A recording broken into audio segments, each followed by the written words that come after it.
Je voudrais du soleil vert, des dentelles et des théières, des photos de bord de mer, dans mon jardin d'hiver. Je voudrais de la lumière, comme en Nouvelle-Angleterre.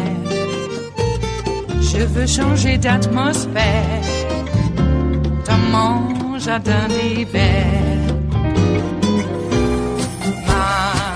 Ma fleur, sous la pluie de novembre, tes mains qui courent, je n'en peux plus de t'attendre.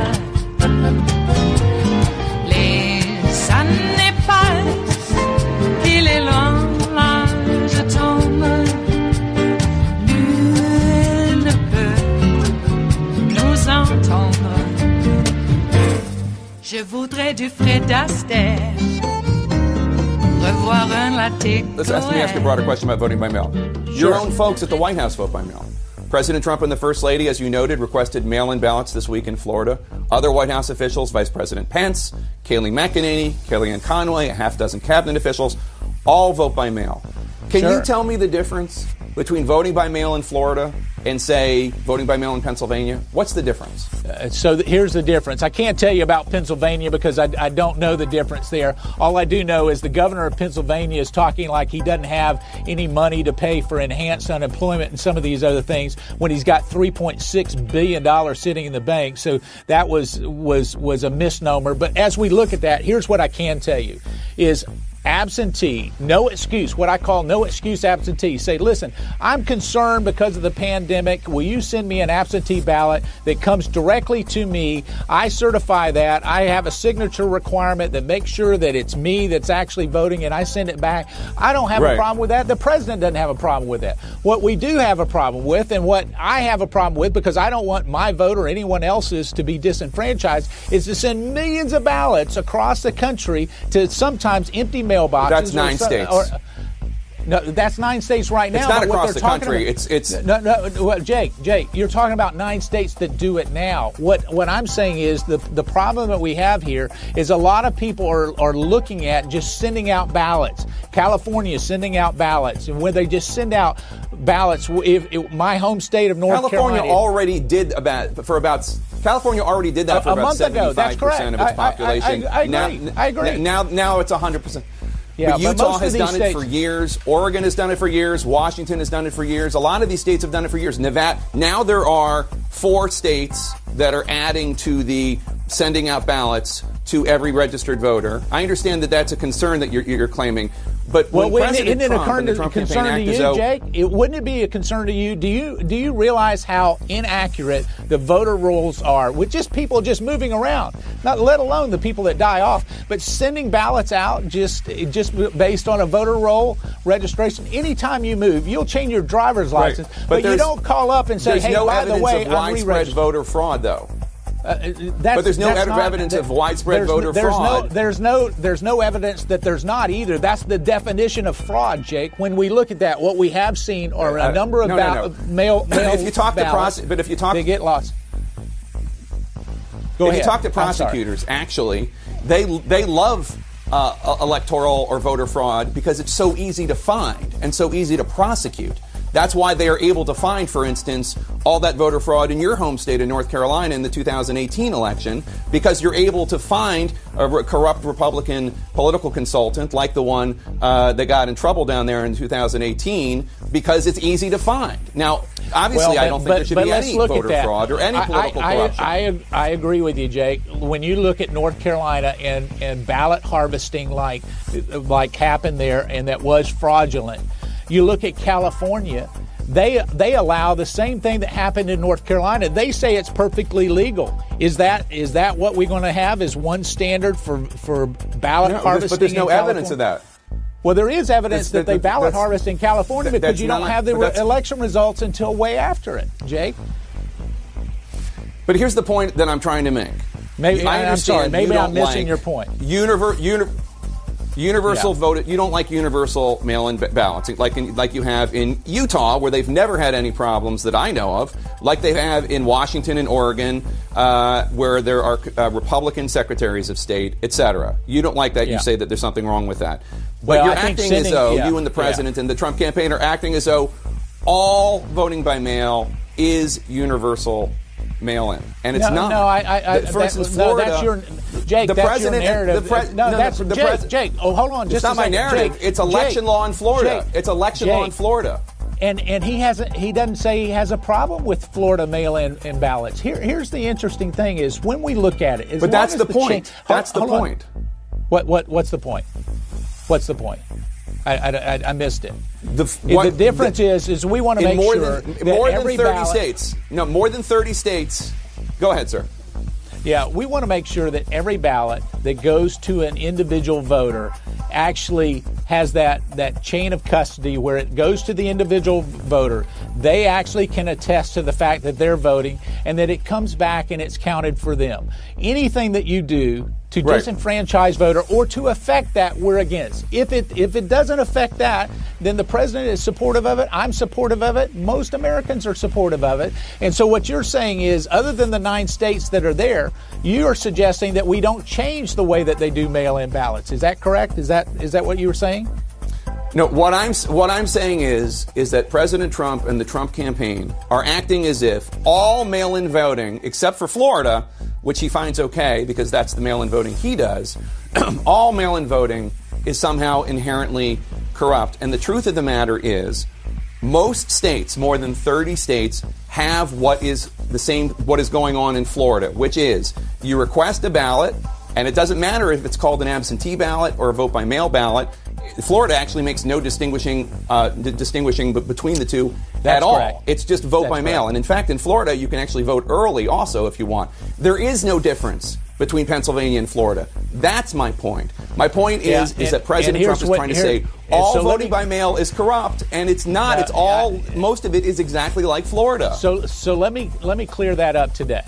Is if it's that no excuse absentee or the vote by mail where you request a ballot and it comes to you and you fill it in, not only is the president supportive of that, the vast majority of Americans are supportive of that.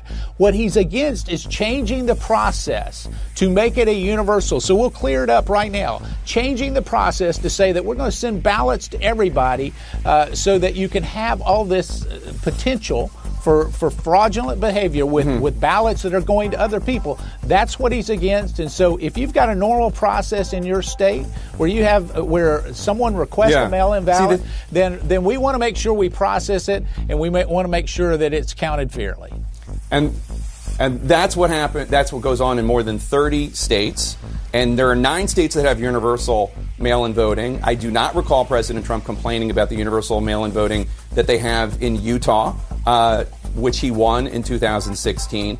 In terms of the fact check that you asked me to look into, one of my great producers did in terms of the machines. Chris Bentley, president of the National Postal Mail Handlers Union Local 297, which covers Kansas and part of Missouri, 2 good Trump states, told CNN that Postal Management has already taken out 4 machines in Kansas City, 2 machines in Springfield, Missouri, and 1 machine in Wichita, Kansas. That is earlier this year under this new Postmaster General. No. With all due respect, and if we look at it, I can talk to Kansas, I can talk to Tucson, Arizona. You're talking to someone who knows is when we take out those processing, they're part of a processing center that comes in, and as we start to move those out, if they were not part of an already scheduled reallocation, it's not happening. It's not a new initiative by this Postmaster General. And when we look at this, it's all about efficiency, but you have a normal system of changing it out.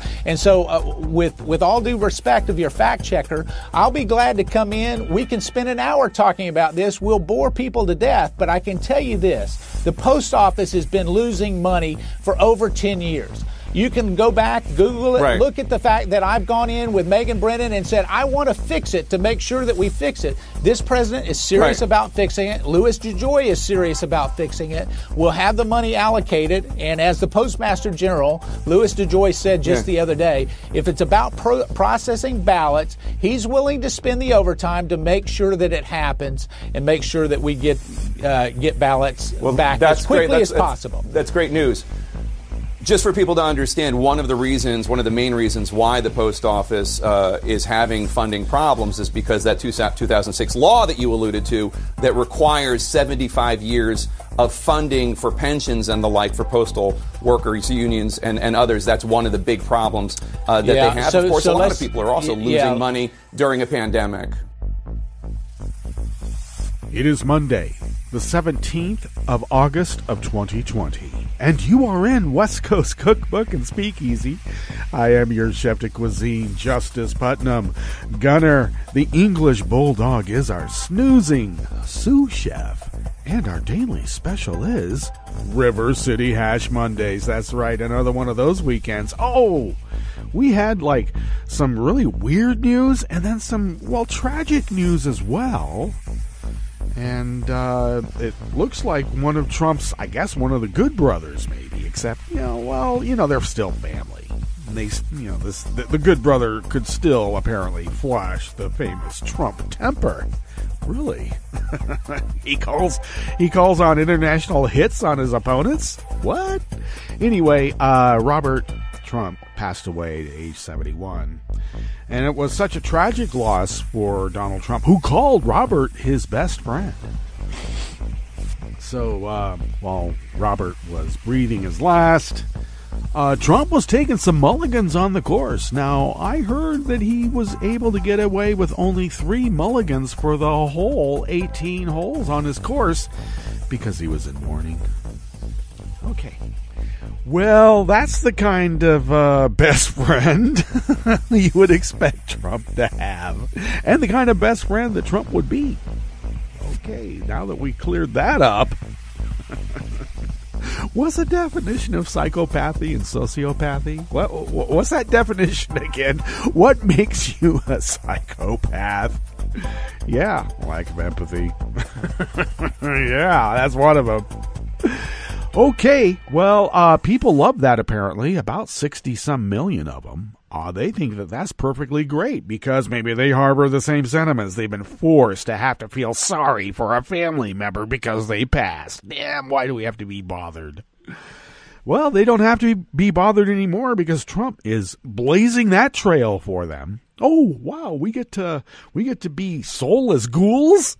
And be bullies about it too? Oh my God, we finally get the rights we've always wanted. Democracy doesn't really benefit all people apparently, and when they finally get a chance to use the levers of power to get the rights back that to get the rights that they were afforded but never were able to use, now they can. So when you get a mobster in a leadership position, which you might say the presidency of the United States,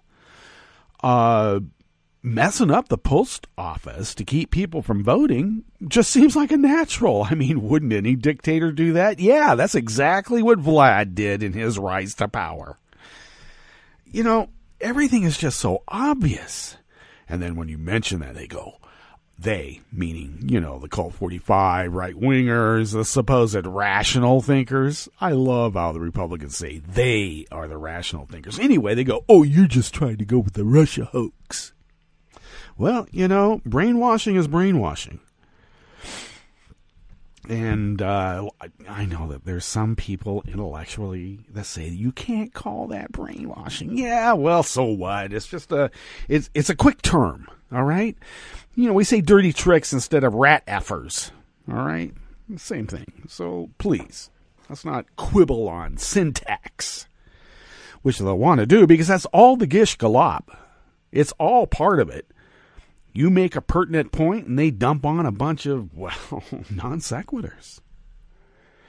So, if you're a mob leader of a mob government, you use the levers of power to get what you want.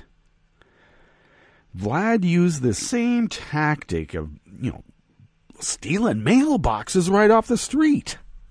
I gotta say, in many instances, in Vlad's gambit there, they didn't bother with unbolting them. They just pulled them right out of the street. Big old, like holes where the bolts were. Pulled them right out. And because he was sending a message to people, all right? He was brazen, he was blatant, and in America's case, there's about 60 million people who think that's a perfectly good thing to do because, after all, a hostile foreign power like Russia is not the threat. Those commies from the Democrat Party are. Yeah, we're the enemy. Not an outside power, manipulating us. Trump is insisting that he meets with Vlad and he's scared. He's finding out, you know what? You can't hack a mail-in ballot. What the hell? Now look, this is the magic of the market at work, and we have to, I'm finally giving up to, the magic of the market. It can work because Trump had Ivanka get a bunch of patents and investments on hackable voting machines. Now, they could have gone with the invention for the changeable ink, mail-in ballot. You mark your ballot, and then while it's en route, it changes or flips to, the candidate of your choice that you want to flip it to. They could have gone with that invention, but no. They chose the hackable voting machines. Not knowing, not suspecting, not expecting a pandemic would lock down the whole world. And that's the magic of the market.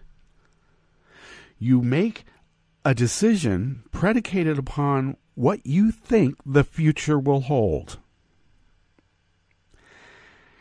Some people are winners, some people are losers. And in this case, of course, Trump cannot be a loser. So why not destroy the post office? Why not do the Vlad thing of just ripping out mailboxes, let alone sorting machines? Now, Jake Tapper pointed out 4 sorting machines. There's reports of about 160 right now. Maybe he just meant 4 sorting machines in one facility, but across the country, there's about 160 or more right now of sorting machines. That each one, get this, they're able to sort about 1.5 million units of mail a day. That's how much they're not going to be able to sort.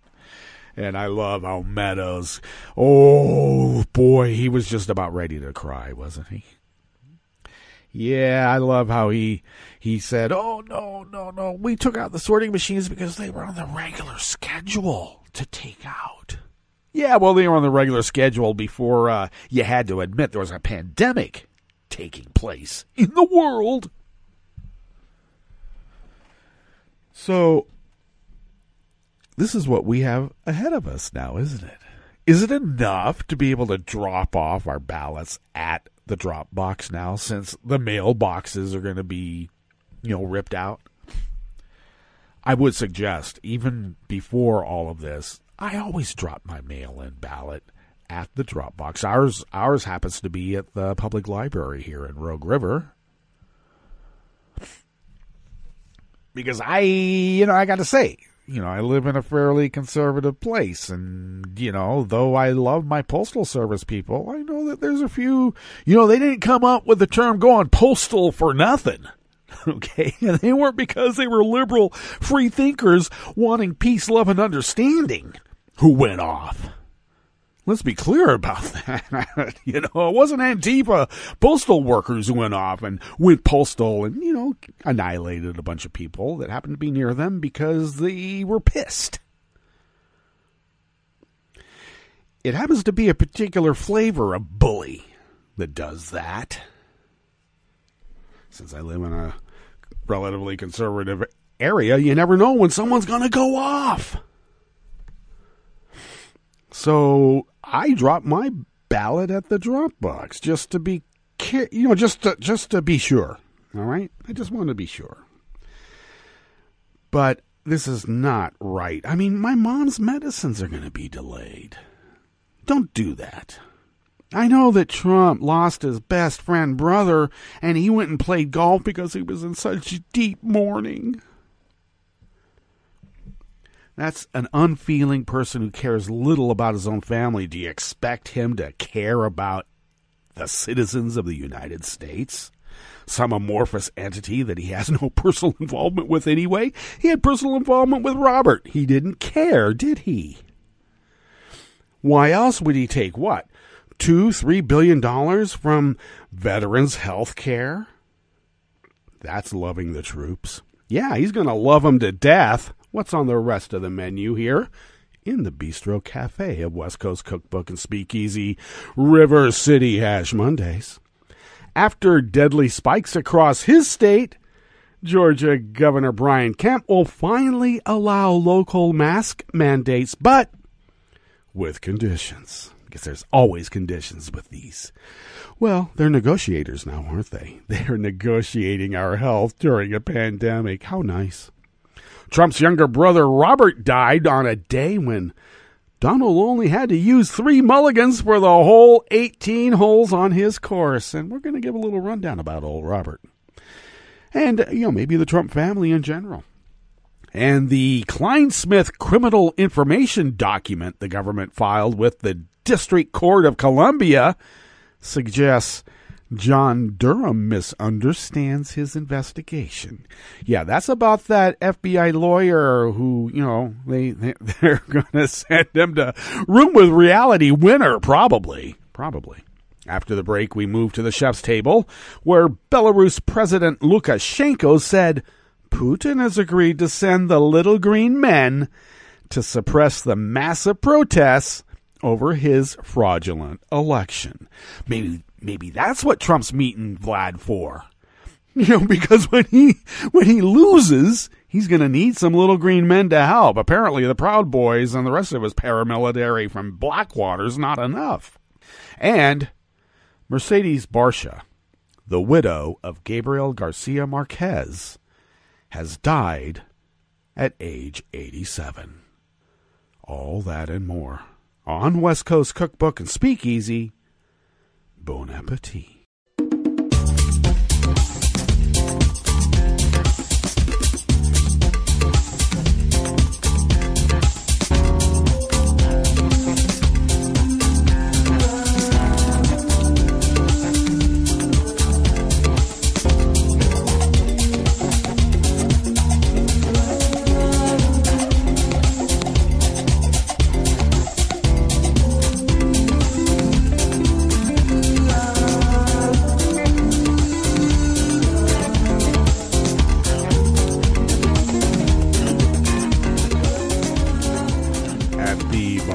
Homepage at netrootsradio.com. To the rightish of the page is our chat room link, monitored by Kelly Lincoln. And thank you, Kelly and Ricky, for the stellar work you did for Netroots Nation 2020 this year. It was virtual, and it being virtual means that doesn't make it any easier.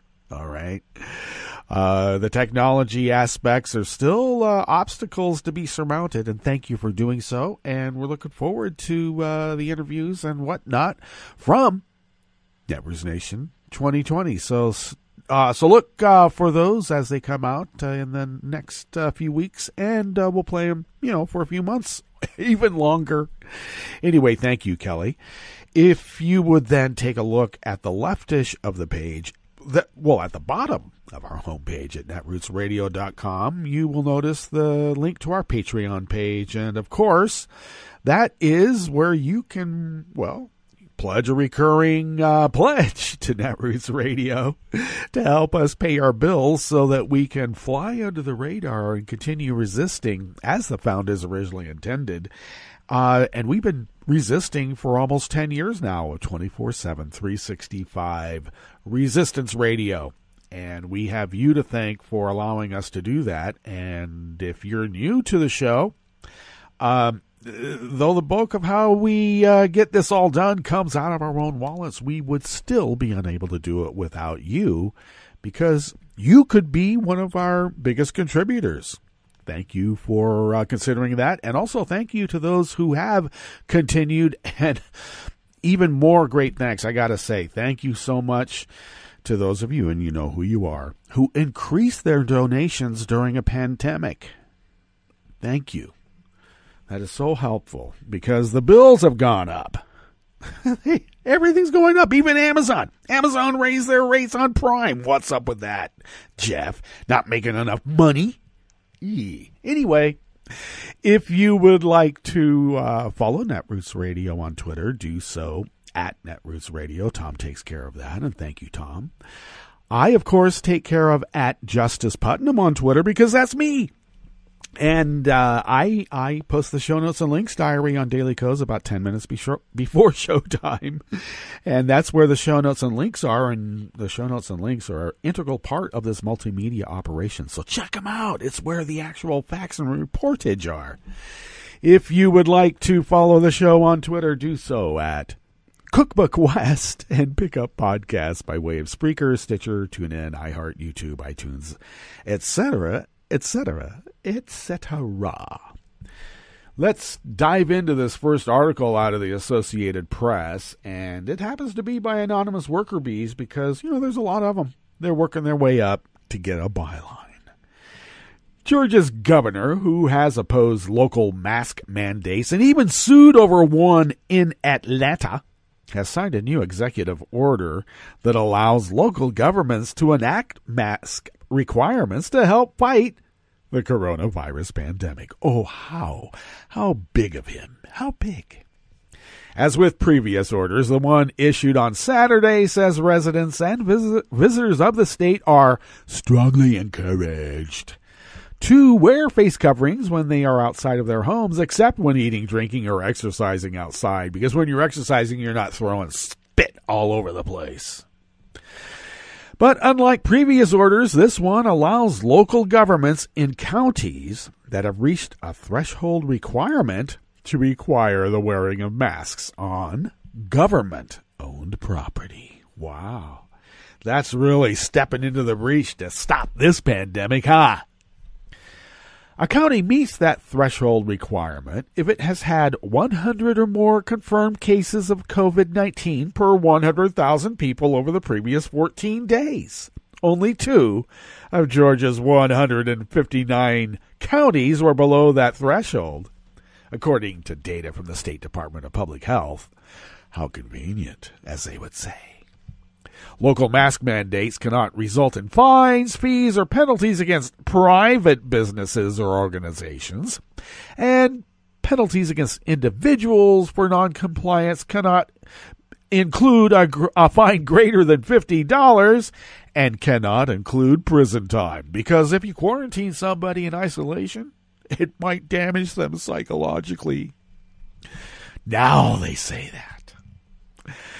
If people are not in compliance, local authorities must warn them about the health risk posed by not wearing a face mask or face covering prior to issuing a citation. But in that state, they also have the right to tell you, hey, I'll tell you about health. I have a gun. Local mask requirements cannot be enforced on residential property and can only be enforced on private property, including businesses, if the owner or occupant consents to enforcement, the order says. This order also protects Georgia businesses from government overreach by restricting the application and enforcement of local mask requirements to public property, Kemp said in a news release accompanying the order, which is in effect through August 31st. While I support local control, it must be properly balanced with property rights and personal freedoms. I know Brian Kemp speaks with more of a southern accent, but I don't know. This sort of non-committed bureaucratic speak seems appropriate today on River City Hash Mondays. Additionally, the order extends shelter-in-place requirements for people who meet certain criteria that result in higher risk of severe illness. Like people who are in nursing homes or long-term care facilities. People with certain chronic health conditions, like those with compromised immune systems or other underlying health conditions that make them more susceptible to the coronavirus. And that means, you get to be locked up. It also continues to ban gatherings larger than 50 people if people are closer than 6 feet apart, and imposes specific operating guidelines on bars, restaurants, and other businesses.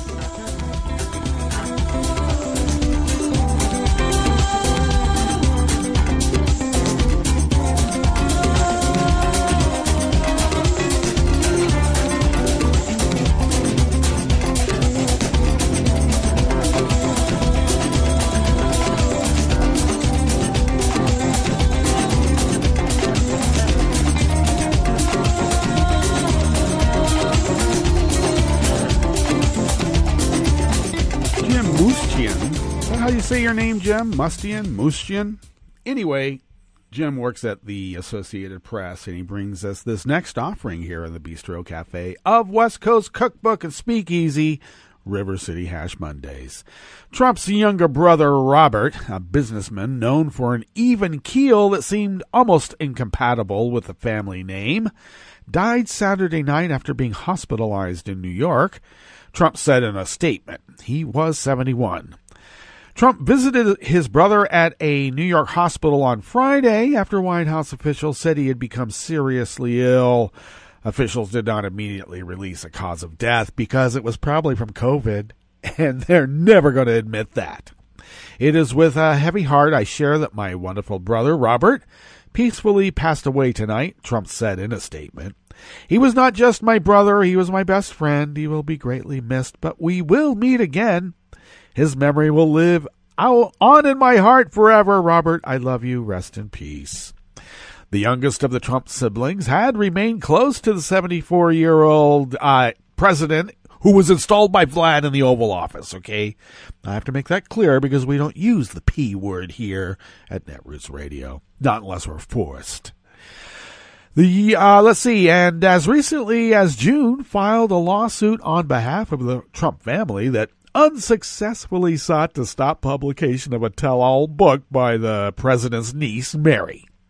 Robert Trump had reportedly been hospitalized in the intensive care unit for several days that same month.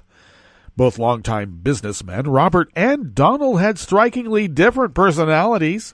Trump once described his younger brother as much quieter and easygoing than I am, and the only guy in my life whom I ever call honey. So that says something about Trump's worldview now, isn't it?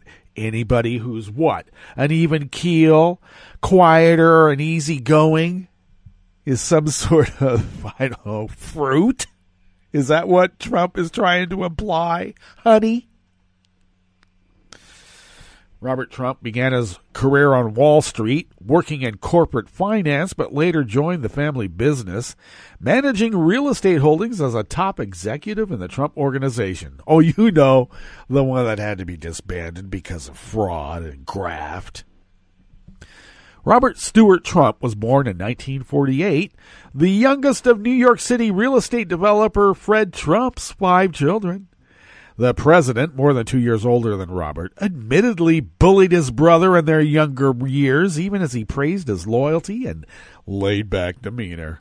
I think it must be hard to have me for a brother, but he's never said anything about it. We're very close, Trump wrote in his 1987 bestseller, The Art of the Deal.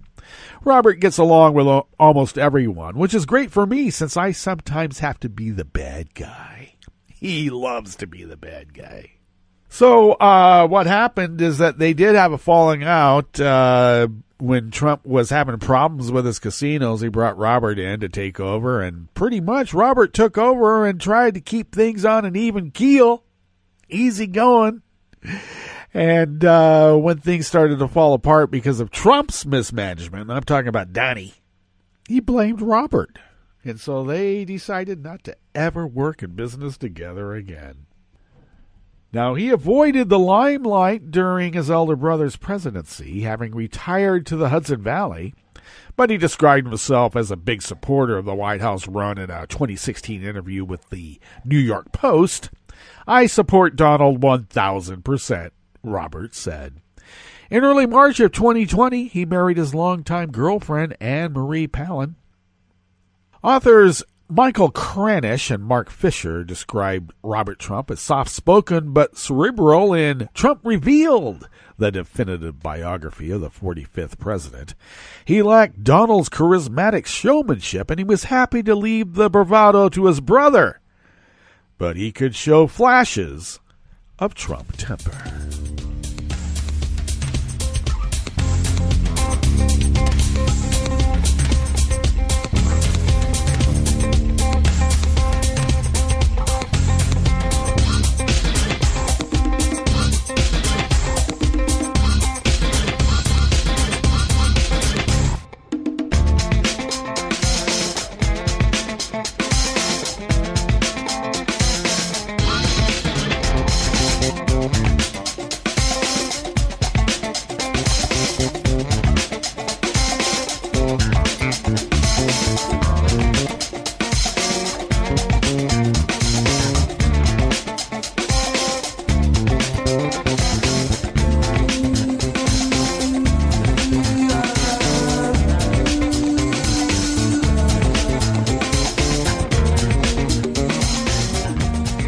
Final offering here in the Bistro Cafe of West Coast Cookbook and Speakeasy comes from Empty Wheel, indeed. On July 31st, 2016, the FBI opened a Foreign Agents Registration Act investigation known as Crossfire Hurricane, and this is paragraph 2 from the Kevin Clinesmith criminal information document filed with the District Court of Columbia, into whether individuals associated with Donald J. Trump for President campaign were witting of and or coordinating with the Russian government. By August 16th of 2016, the FBI had opened individual cases under the Crossfire Hurricane umbrella on 4 United States persons, including a United States person referred to herein as Individual 1. Empty Wheel jumps in and states that paragraph is at minimum deeply dishonest. But I believe, and this is Empty Wheel speaking, by the way, and 4 experts I asked on the topic, which does not include Andrew Weissman, who has since tweeted about this, agree that it may be something worse. It appears to be evidence that John Durham does not understand his own investigation. The paragraph is dishonest because it suggests that the investigation into Carter Page arose exclusively out of the Crossfire Hurricane prediction, and that is patently false. As the DOJ IG report made clear, the New York field office opened an investigation into Page during the spring of 2016 upon discovering that, when he was identified in the indictment of one of the Russians trying to recruit him in 2013, he went to other Russians and apparently tried to reassure them that he had not told the FBI about their efforts.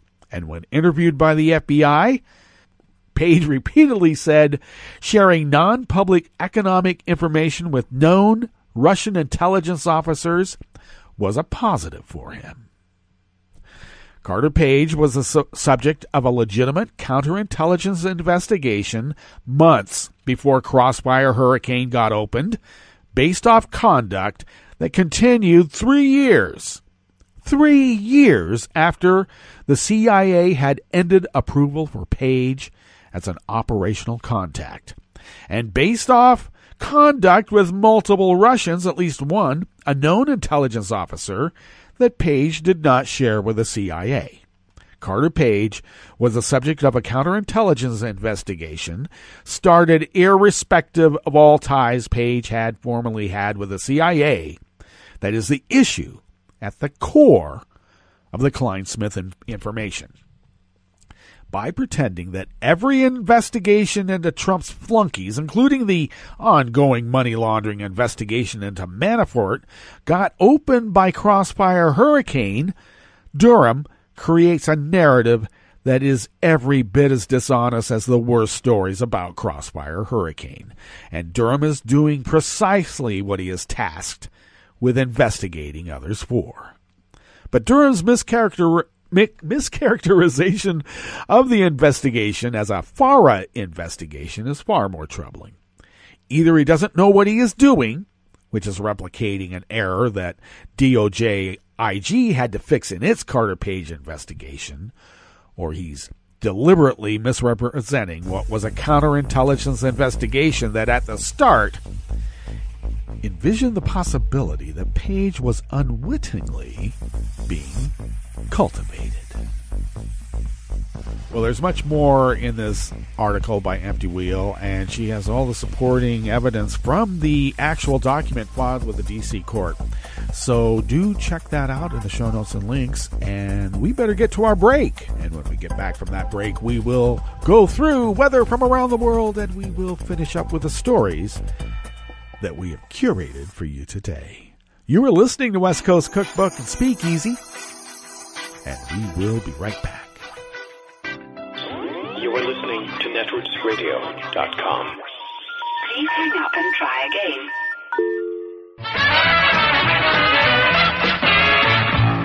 From a point at sea to the circles of your mind, a new force is at work for planetary transformation. New radio for a new Earth.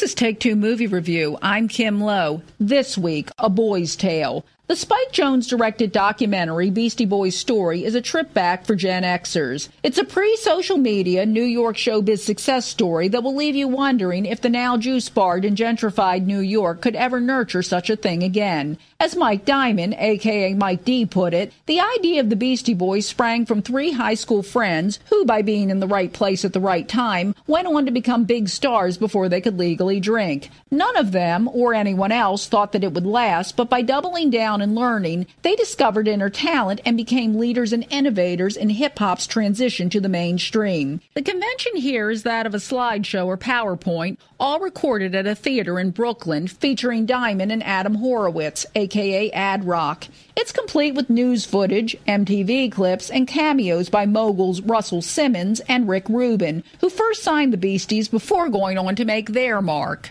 There's an apologetic tip of the hat to Kate Schillenbach. That's right, a female was a founding member and drummer in the Beastie Boys. They admit they didn't treat her well initially, though her act, Luscious Jackson, was the first signed to their Grand Royal label in the 90s. The two admit to past mistakes without false modesty and are never defensive. The most emotional aspect of the film has to do with the late Adam Yauch, a.k.a. MCA, who named the act and was its anchor. He passed away from cancer in 2012 at age 47, leaving a hole that Mike and Adam knew couldn't be filled as they immediately decided to disband the act. For anyone even remotely attached to the culture of the 80s and 90s, Beastie Boys' Story is a biopic not to miss.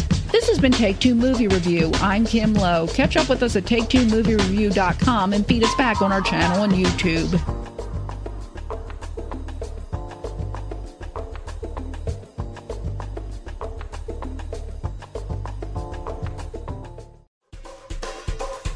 This is Scientific American's 60-Second Science. I'm Christopher Intagliata. Here on Earth, your best bet for seeing lava is to go to a volcano. But out in space, there are entire exoplanets made of the stuff.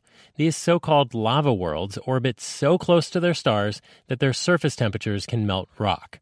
Which might sound familiar, says space technologist Mikel Paiusalo of the University of Tartu in Estonia. So, like, for example, from science fictions, we know from Star Wars, Episode 3, Mustafar Planet. Kind of like that, but, without the lightsabers. Scientists had noticed that some of these real lava worlds were extraordinarily bright and reflective. But why? There was an idea that maybe this comes from the fact that lava itself is basically a liquid, and a smooth surface can reflect, like the surface of water, for example. So Paiusalo and his colleagues did what anyone would do to test that idea. They made their own lava. Here's MIT's Zara Essek, who led the team. When we removed the lava from the furnace, you could instantly feel the heat wash over you. Even from 6 feet away, it felt like you were standing right on the edge of a roaring bonfire. The crucible, which was the container holding the lava, was glowing so brightly it made my eyes water. It was an incredible experience. After producing the lava, the researchers calculated its reflectivity in both the molten and solid states, and they realized that lava wasn't reflective enough to explain these bright exoplanets they were seeing. Instead, Essek says, perhaps these planets could be remarkable in yet another way. We think that lava planets could have exotic reflective atmospheres consisting of silica, which is the main component of rocks, and metals like sodium or potassium that could reflect starlight and make the planets appear very bright. The work appears in the Astrophysical Journal. And if lava worlds feel very far away and perhaps irrelevant, Essek brought up the fact that Earth, too, was once covered in sloshing lava early in its formation. So by studying planets around distant stars, we might better understand the history of our own. Thanks for listening. For Scientific American's 60-Second Science, I'm Christopher Intagliata. This program is presented by the Centers for Disease Control and Prevention. As fall turns to winter, the flu season will be upon us in force. The best way to avoid influenza is to get immunized. Everyone 6 months and older should be vaccinated. Those at increased risk for flu complications include children under the age of 5 and adults 65 and older, people with chronic health problems such as heart disease, asthma, and diabetes, and pregnant women. To get your annual flu vaccine, see your healthcare provider or go to a pharmacy, grocery store, or clinic in your area. If you get influenza, talk with your healthcare provider right away about antiviral medication. Thank you for joining us on A Minute of Health with CDC. For the most accurate health information, visit www.cdc.gov or call 1-800-CDC-INFO. He seems sorry. We very clearly told him not to look up there. I'm honestly impressed that he was able to do it. Right? What, did he balance on that big chair? Yeah, I mean, I guess he'll just know what his gifts are this year. I really thought we had hidden them well. If they can find their presents, they can find a gun. 911, what is your emergency? Every day, 8 kids and teens are unintentionally killed or injured by loaded and unlocked guns. Learn how to make your home safer at endfamilyfire.org. Brought to you by the Ad Council and End Family Fire. Hi, I'm Tom Hartman, and since you're listening to netrootsradio.com, show your progressive side and go to the donate button on the bottom of the homepage. It's progressives like you who power Netroots Radio and keep the progressive message beaming everywhere 24 hours a day. Just go to our donate button at the bottom of netrootsradio.com. Thank you for keeping progressive radio at full power.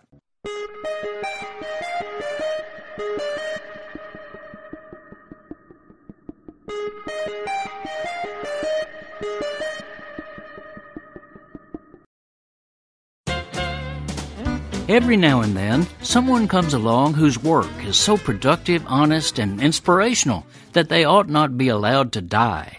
That's how I felt last month when I heard that John Lewis had slipped away from us. Throughout his exemplary life, this civil rights icon and progressive leader had hurled his heart, soul, and head, literally, into fighting for the voting rights of all Americans. In 1965, he was among the marchers on the front line in Selma, Alabama, with Martin Luther King, Jr., who had their heads busted by state troopers for daring to insist that African Americans be allowed to vote. That bloody encounter led to passage of America's historic 1965 Voting Rights Act, which empowered grassroots organizers to usher in a remarkable era of political progress. Black voter registration jumped nearly 70% the next year, and black citizens began getting elected, including Lewis, who later won a Georgia congressional seat. The importance of Lewis, though, was that he didn't just sit in that seat. He put it to use daily, battling what I call the 6 Bs, bosses, bankers, billionaires, big shots, bastards, and BSers, who keep trying to knock down the middle class, hold down the poor, and tear down people's democratic rights. Most significantly, he inspired ordinary people to recognize their own strength and common interest, rallying us to unify and organize around the values of fairness and respect for human dignity. This is Jim Hightower saying his lasting message was simple, direct, and true. Democracy is not a state, he said. It is an act. If we the people are to control our own destiny, we have to stand together against the moneyed and political elites who keep imposing their plutocratic control over us.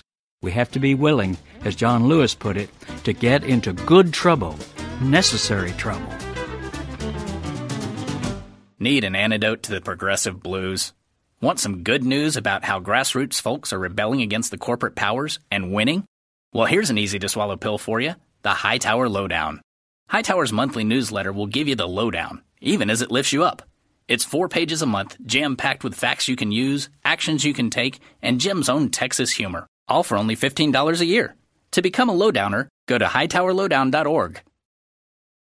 I'm Rick Smith, and this is Labor History in 2. On this day in labor history, the year was 1985. That was the day that workers at the Hormel plant in Austin, Minnesota, went out on strike. They were members of the United Food and Commercial Workers Union, Local P9. Hormel had slashed workers' wages by 23% during the early 1980s. Benefits were also diminished, and incentive programs rolled back. These changes cut deeply into the Hormel workers' earnings. What had been considered a good job was changing drastically. This was the story for many workers in Reagan-era America. The 3,500 Hormel workers voted overwhelmingly to strike. The National UFCW discouraged the action. The strike lasted more than a year. Strikebreakers were brought in, including some of the union members who crossed the picket line to return to work. The National Guard was called in to keep the peace between strikers and the scabs. After a year,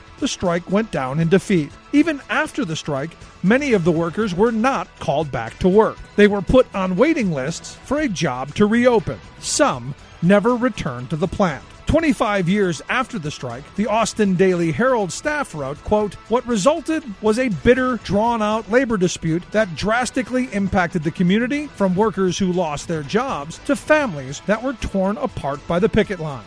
The strike became the feature of a documentary by Barbara Koppel. In 1990, the documentary American Dream won the Academy Award. The film tells the story of the Hormel strike as a window into the tragic experiences of many workers during the 1980s. The film was made on a shoestring budget. Singer Bruce Springsteen provided $25,000 to help support this important film. Labor History in 2 brought to you by the Illinois Labor History Society and The Rick Smith Show.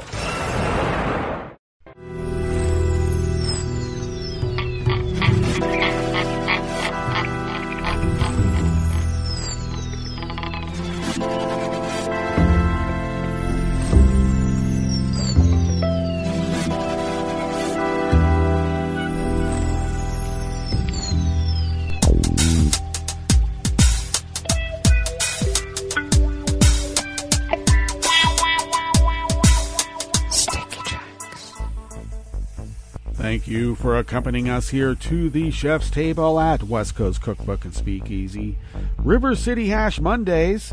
We always begin weather from around the world along the banks of the Rogue River in the Rogue River Valley of Southern Oregon on the west coast of the continental United States of America, where it is currently 68 degrees Fahrenheit. Expecting a forecast to be nearly the same as yesterday, which means that we are continuing in a heat advisory warning where we had temperatures, well, on Saturday we were about at 115. So it could have been warmer, could have been a little cooler, but that's around the range. We're only expecting a high of 101 today. I think we'll need a sweater. Overnight lows about 70, partly cloudy conditions all day and night, with winds out of the northwest at 5 to 10 miles per hour. Partly cloudy skies tomorrow, with a high around 97, winds out of the west-northwest at 5 to 10.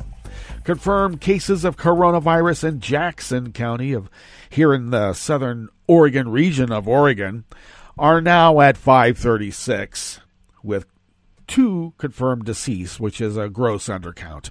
Grass pollen is low right outside the mothership's window. The air quality index is moderate at 63 parts per million. We're getting smoke from the fires in Northern California, and that daytime UV index is high at 7. Barometric pressure is holding steady at 30.05 inches. Visibility is up to 10 miles, and relative humidity is at 60%. Weather from around the world is brought to you by people's personal weather stations that they purchased.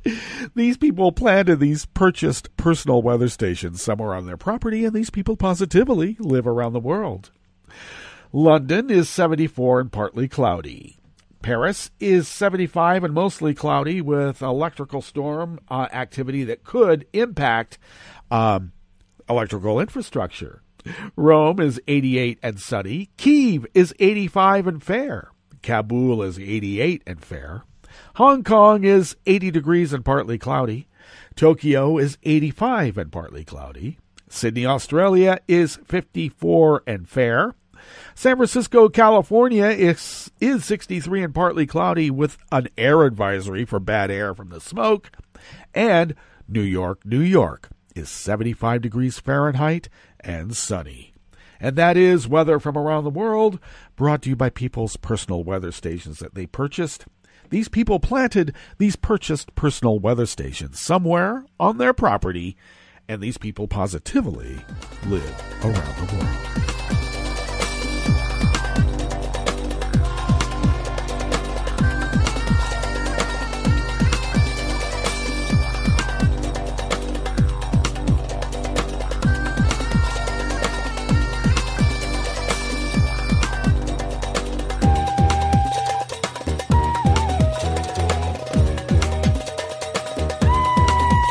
Yuris Karmanu of the Associated Press brings us this first amuse-bouche here at the chef's table at West Coast Cookbook and Speakeasy.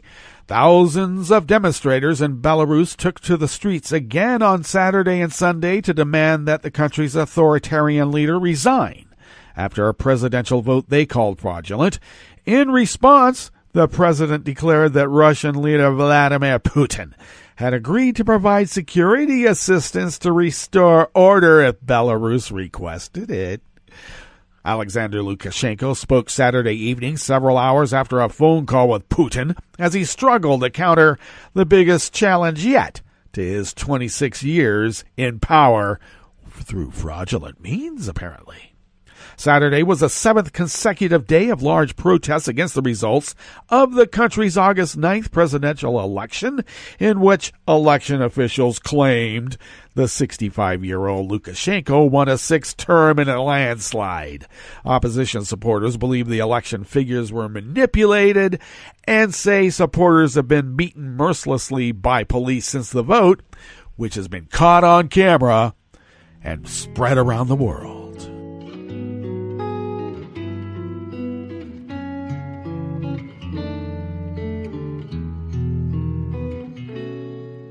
Je te donne ce mon amour pour la vie entière, la promesse de me trouver à tes genoux. Aussitôt que tu m'appelles, rester toujours fidèle, c'est tout, c'est tout. Je te donne tous mes printemps, mes étés de mer, mes automnes quand les feuilles tombent partout. Si ce n'est pas une bonne affaire, je te donne tous mes hivers. Carlos Rodriguez of the Associated Press brings us this final amuse-bouche here at the chef's table at West Coast Cookbook and Speakeasy. Mercedes Barcha, who is credited by late husband and Nobel laureate Gabriel García Márquez with making it possible for him to write his masterpiece 100 Years of Solitude, has died at the age of 87. Barcha, who married Garcia Marquez in 1958 and managed the couple's finances through some hard times while the author wrote, died on Saturday in Mexico City. According to Mexico's culture ministry, the Colombian couple had moved to Mexico in 1961, and Marquez died in 2014. Barcha, who had been suffering from respiratory problems, was praised by Colombian President Iván Duque, Mexican authorities, and prominent figures in Latin American art and culture for her role as a muse and lifelong companion to Garcia Marquez. The celebrated writer was awarded the Nobel for Literature in 1982 and, of course, is considered one of the most important Spanish-language writers of all time. Well, that brings us to the end of our broadcast period for the day, but you do know that Netroots Radio will broadcast on, and we'll meet up here tomorrow for Tarrytown Chowder Tuesdays. So do stay tuned to Netroots Radio all day and all night for all the breaking news as it breaks, and we'll meet up here tomorrow, right here in West Coast Cookbook and Speakeasy. Bon appetit.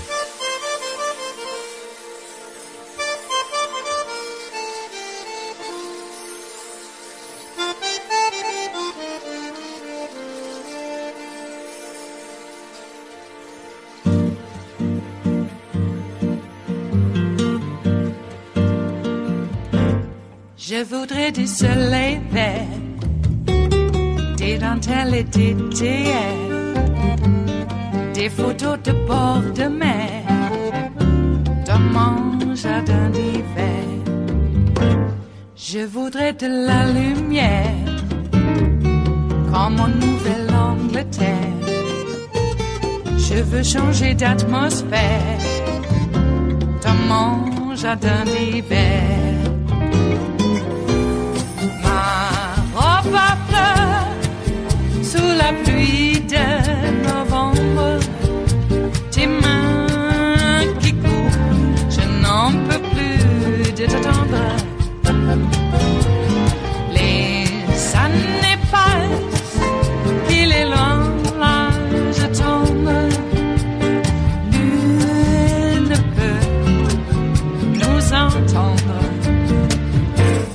Je voudrais du Fred Astaire, revoir un latte Goël.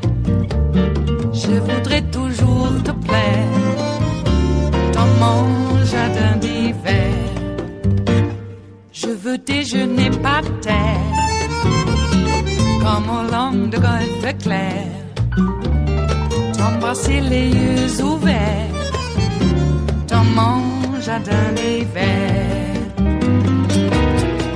Ma robe à fleurs sous la pluie d'un novembre, tes mains qui courent, je n'en peux plus de t'attendre.